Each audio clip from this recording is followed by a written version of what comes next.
신동댕동 신동입니다. 애플 인텔리전스가 드디어 한국어를 지원합니다.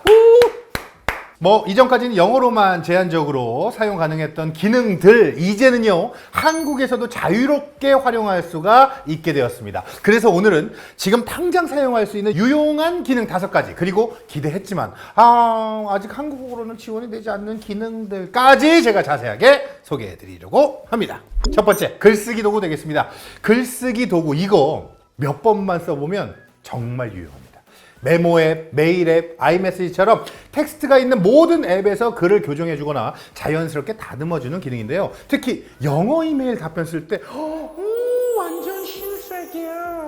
여기에 개인적으로 좋았던 점은요, 이 모든 과정이 온 디바이스로 처리된다는 것인데요. 이게 무슨 말이냐 하면요, 우리가 챗GPT 쓰면 사실 제가 입력한 내용이 그대로 서버에 전달되고 그쪽에서 처리가 되고 결과가 저한테 다시 전달되는 거라고 보면 됩니다. 그러다 보니까 아직 공개하면 안 되는 정보나 개인적인 사실들은 이런 AI 툴을 사용하기가 좀 꺼려지는 게 있잖아요. 그런데 이게 모두 아이폰 안에서 이루어지기 때문에 이런 걱정 할 필요가 never die. never. 두 번째, 비주얼 인텔리전스 되겠습니다. 카메라를 사진 찍고 영상 찍는 데만 쓰는 게 아니라 이제 궁금한 것들을 검색할 수 있는 눈으로서도 사용할 수 있게 되었습니다. 카메라 컨트롤 버튼을 길게 눌러 실행하면 보고 있는 물체에 대해서 바로 묻기나 검색이 가능하다는 거죠. 흔히들 쉽게 생각하는 대로 모르는 외국어 메뉴판이 보여. 뭐 설명서, 사진만 찍으면 바로바로 번역을 해줍니다. 뭐 여행이나 일상에서 자주 쓰게 되겠죠. 그런데 꼭 이런 용도로만 쓸 필요가 없는 거죠.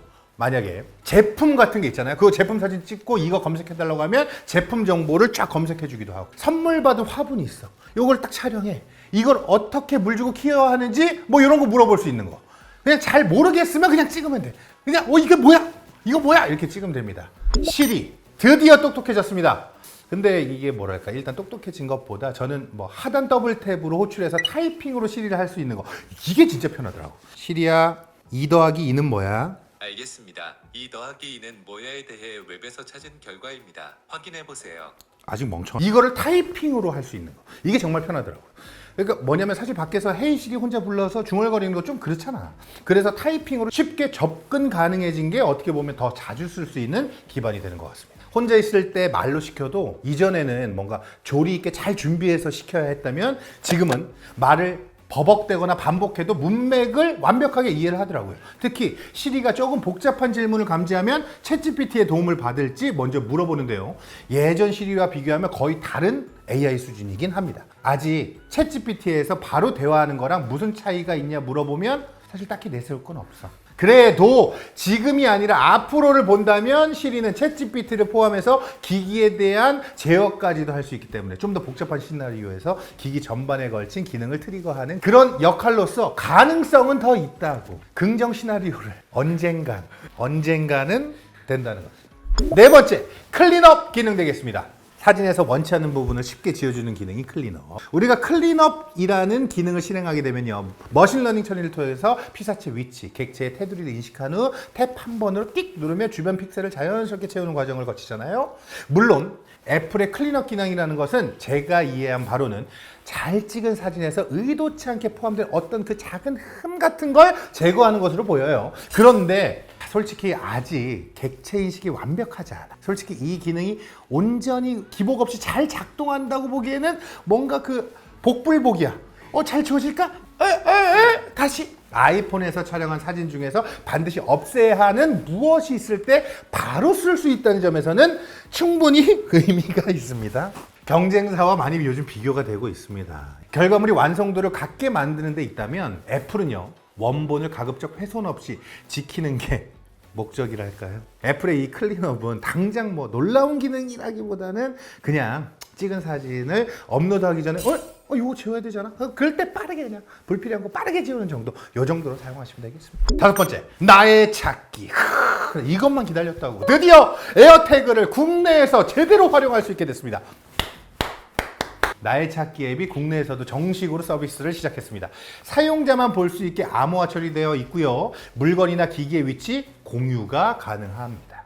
특히 여러 항공사와 협업을 통해서요, 짐이나 중요한 물건을 추적할 수 있는 기능까지 생겼고요. 가족이나 친구들과 임시로 위치 공유하거나 분실한 물품을 함께 찾을 수 있는 기능까지 활용성이 정말 뛰어나졌습니다. 기존에 에어태그 사용하다가 결국 이게 의미가 없으니까 딱히 분실 후에 찾는데 도움도 안 되고 그냥 집안에서 어딨나 찾는 정도잖아. 사보고 어머 여기 있다.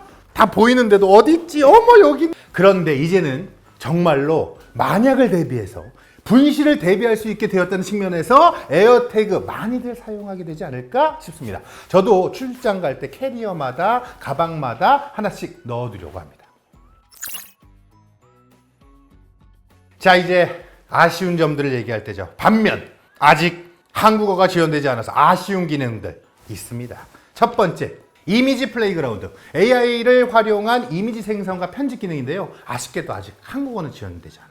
안 그래도 지금 지브리 스타일로 뭐 사진 바꾼다고 난리잖아요. 애플에서도 생성형 이미지를 통한 재밌는 사용 시나리오가 하나 정도 나와줘야 할 것 같은데 이게 더 늦기 전에 빨리 지원을 했으면 좋겠습니다. 자, 그리고요, 잼모지라고 해서요, 사용자 맞춤형 이모티콘 생성 기능인데 사실 난 이걸 제일 기대했는데 한국에서는 아직 사용을 할 수가 없습니다.